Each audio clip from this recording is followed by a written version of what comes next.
Bonjour et bienvenue dans Chroniques étranges, le podcast où les histoires les plus mystérieuses prennent vie. Aujourd'hui, je vous emmène dans un voyage troublant aux confins de la réalité et du paranormal, à travers le récit de Pauline, une journaliste intrépide qui ne recule devant rien pour dénicher la vérité. Imaginez-vous, seul, dans un hôtel isolé, au sommet d'une colline surplombant un lac silencieux. Un lieu autrefois grandiose, mais aujourd'hui dévoré par les ombres du passé. Pauline, en quête de réponse sur un incendie mystérieux, se retrouve malgré elle confrontée à des forces qu'elle n'aurait jamais imaginées. Ce qui devait être une simple nuit dans une chambre d'hôtel devient rapidement une descente aux enfers, entre bruits inexplicables, apparitions inquiétantes, et une histoire vieille de plusieurs décennies qui refait surface.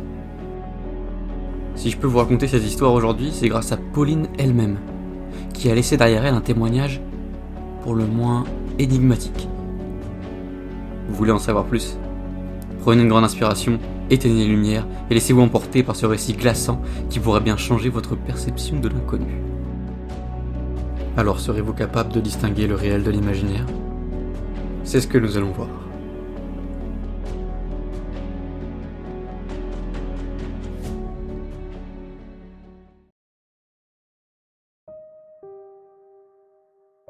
Pauline était une journaliste indépendante, spécialisée dans les faits divers.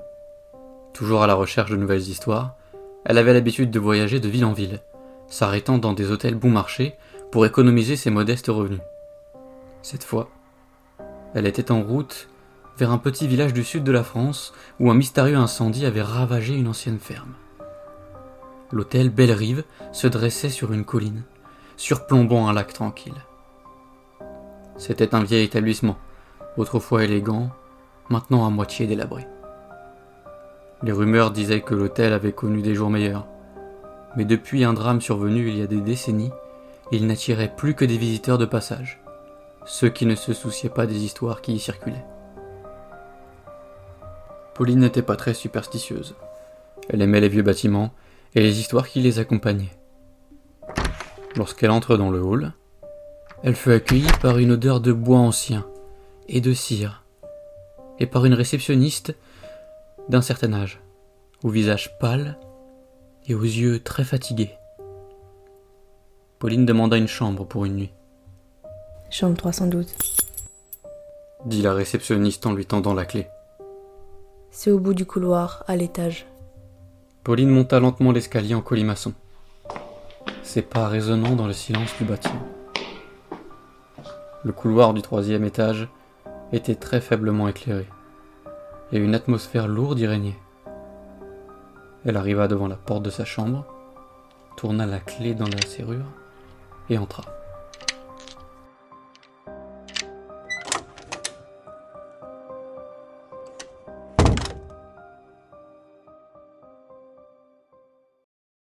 La chambre était simple, avec des meubles démodés. Une grande fenêtre donnant sur le lac, offrant une vue magnifique sur les eaux sombres. Pauline s'installa, fatiguée de son voyage, et commença à taper quelques notes sur son ordinateur. Mais au bout d'une heure, une étrange sensation d'inconfort l'envahit. Elle se sentait épiée, bien que la pièce soit vide. Tentant de se distraire, elle décida alors de prendre un bain. La salle de bain, carrelée de blanc, était petite mais propre. L'eau chaude la détendit. Mais une fois sortie, elle remarqua quelque chose d'étrange.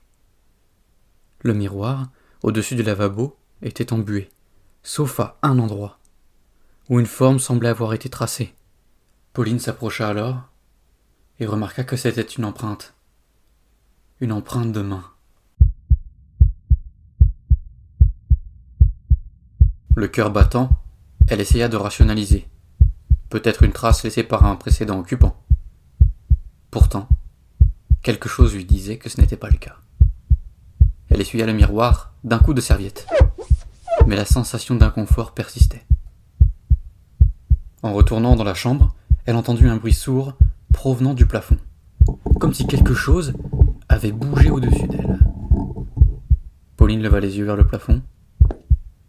Les bruits de pas étaient distincts, lents, comme si quelqu'un se déplaçait juste au-dessus d'elle. Elle se rappela d'un détail. Elle était au dernier étage. Il ne devait y avoir personne au-dessus d'elle. Troublée, elle se persuada que ce devait être des bruits de vieux tuyaux ou de la structure de l'hôtel, et tenta de se remettre au travail. Plus tard dans la soirée, alors qu'elle rédigeait son article, la lumière de la lampe de chevet se mit à vaciller.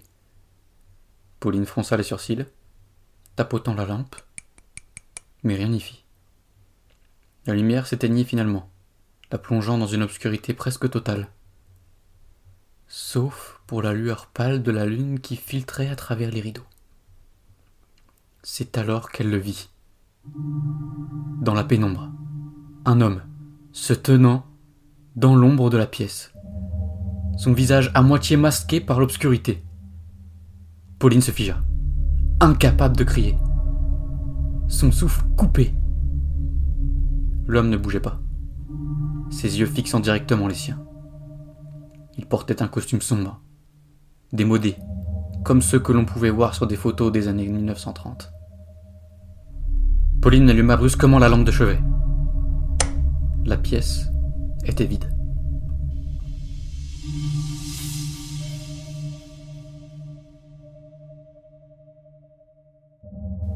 Le souffle court, elle essaya de se persuader qu'elle avait rêvé, que c'était son imagination qui lui jouait des tours.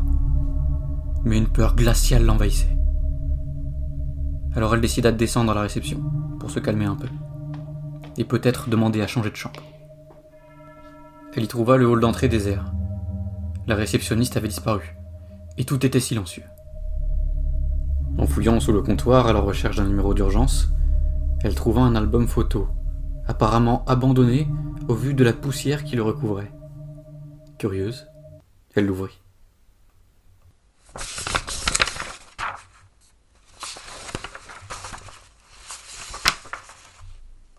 Les premières photos montraient l'hôtel à son apogée, des soirées élégantes, des invités bien habillés, mais au fil des pages, les images prenaient une tournure sombre.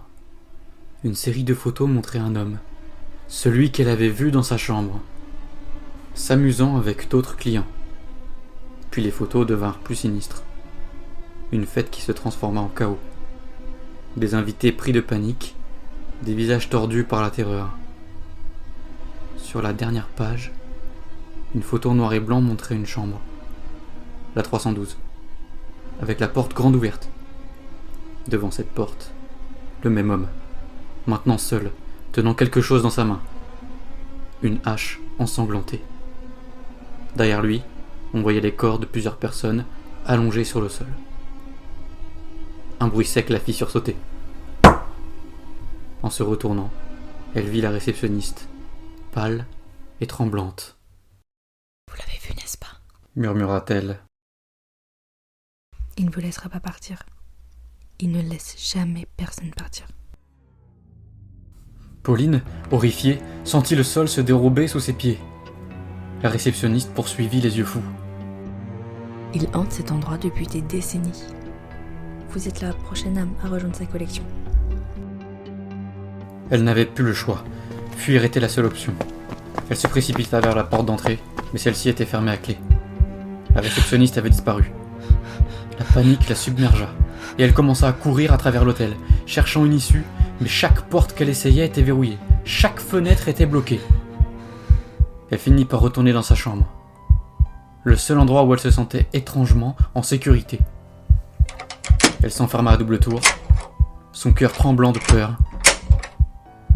Assise sur le lit, elle entendit à nouveau des bruits de pas au plafond, mais cette fois, ils étaient plus proches, comme s'ils descendaient les murs. Le bruit cessa brusquement. Un silence total s'installa, plus terrifiant que les bruits eux-mêmes. Pauline, paralysée, regarda la porte de sa chambre. La poignée commença à tourner lentement. Elle recula jusqu'au coin de la pièce, son cœur battant à tout rompre. La porte s'ouvrit, lentement. Dans l'obscurité, elle vit la silhouette de l'homme, identique à celui de la photo, se tenant dans l'encadrement de la porte, une hache à la main. Il avança vers elle, silencieux, implacable. Pauline sentit une terreur absolue l'envahir. Elle n'avait nulle part où fuir. L'homme leva la hache, son visage dénué d'émotion. La lumière s'éteignit. Le lendemain matin, les autorités trouvèrent la chambre 312 vide, sauf pour une large flaque de sang sur le sol et une hache rouillée près du lit. Aucune trace de Pauline, ni de la réceptionniste d'ailleurs. L'hôtel Bellerive fut fermé pour de bon, condamné à se délabrer encore plus. Mais certains disent que, lors des nuits sans lune, si vous passez près du lac, vous pouvez encore voir une lumière vaciller au 3e étage. Et si vous écoutez attentivement, vous pourriez entendre des pas et des murmures. Et voilà, c'est la fin de cette histoire, ou presque. Une question subsiste. Comment puis-je vous raconter cette histoire aujourd'hui, alors même qu'aucune trace de la réceptionniste ni de Pauline n'ont été retrouvées ? Eh bien, je vais vous le dire. Quelques mois après la disparition de Pauline, un randonneur qui explorait les bois près de l'ancien hôtel Bellerive fit une découverte étrange. Il tomba sur un ordinateur portable à moitié enseveli sous des feuilles mortes. Intrigué, il l'ouvrit et découvrit qu'il appartenait à Pauline, la journaliste disparue. L'ordinateur contenait des notes détaillées sur son travail, ses voyages et, curieusement, un récit précis de sa dernière nuit à l'hôtel. Ce qui était troublant, c'était que les dernières pages des notes décrivaient des événements après sa disparition. Pauline y décrivait comment elle avait tenté de s'échapper, les bruits inquiétants qu'elle avait entendus, et même sa rencontre avec l'homme mystérieux dans sa chambre. Cependant, les dernières lignes étaient les plus troublantes. Je sens sa présence, partout, même maintenant, alors que je rédige ces mots. Mais comment est-ce possible ? Qui lira ceci ? Suis-je encore ici ? Ce PC portable, trouvé loin de l'hôtel, était la seule trace restante de Pauline. Les enquêteurs ne purent jamais expliquer comment il avait pu se retrouver dans les bois, ni comment Pauline avait pu écrire ses dernières pages après sa disparition supposée. Certains pensent que c'est le témoignage d'une femme en proie à une terreur indicible qui aurait tenté de rationaliser ce qui lui arrivait. D'autres croient qu'il s'agit de quelque chose de bien plus sinistre, une sorte de message d'outre-tombe, peut-être même rédigé par une entité qui se servait de Pauline pour raconter son histoire. L'ordinateur, aujourd'hui, est enfermé dans un coffre au commissariat local, mais l'histoire de Pauline continue d'être racontée, toujours entourée de ce mystère insondable. Le doute persiste. Cet ordinateur est-il la preuve de ce qui s'est réellement passé à l'hôtel Bellerive, ou bien une fabrication de l'esprit piégé entre deux mondes ? Merci beaucoup d'avoir écouté ce podcast. N'hésitez pas à laisser une évaluation sur les différentes plateformes sur lesquelles vous l'écoutez. Je vous donne rendez-vous au prochain épisode de Chroniques étranges pour une histoire qui se voudra un peu plus terre à terre. Je vous dis à très vite et merci encore.